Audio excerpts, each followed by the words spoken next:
The next type of problem we're going to look at are coin problems. So here we've got Jenny has dimes and nickels in her purse. She has 4 more dimes than nickels. The total value is $4.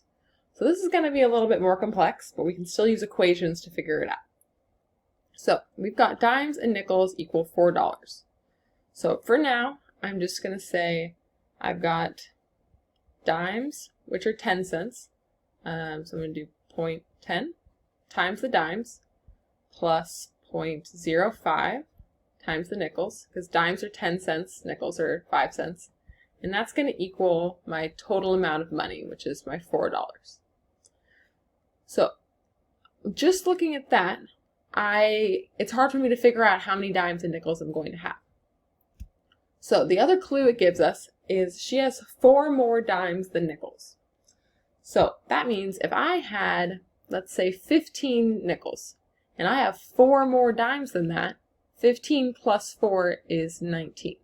So what I did was I took my nickels number and I added 4 to it, and that gave me my dimes.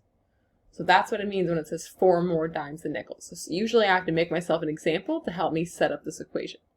So once you have the second equation, if I've got nickels plus 4 equals dimes, since dimes equals this, I can substitute in n plus 4 for dimes in my equation.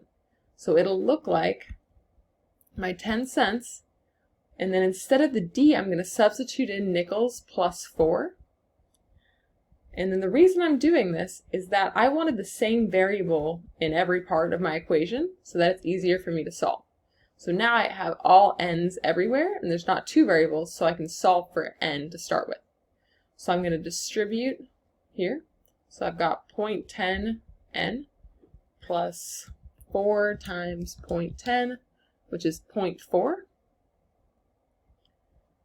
plus 0.05n equals the $4. So then we can combine like terms, so we can add together the 2 n's. So we're going to get 0.15n plus 0.4 equals 4. Then we'll subtract the 0.4, because we're trying to solve for n. So we get 0.15n equals 4 minus 0.4, which equals 3.6. And finally, we're going to divide both sides by the 15 cents, which gives me 24. So that means we have 24 nickels. And then if I want to figure out how many dimes there are, we know if we do nickels plus 4, that equals dimes. So if I do 24 plus 4, that'll give me dimes. So dimes are going to be 28, or we'll have 28 dimes. If you did not like working with decimals that whole time, another way you could approach this problem is in the very first step when you create your money equation, you could multiply the whole money equation by 100.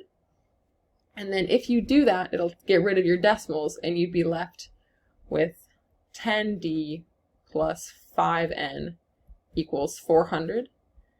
And that way you wouldn't have to deal with decimals the whole time. So it's up to you how you choose to solve it. But why don't you try out this next problem using equations? If equations are too challenging, feel free to just do the guess and check method, but I'd love you to challenge yourself and try to solve this problem using equations.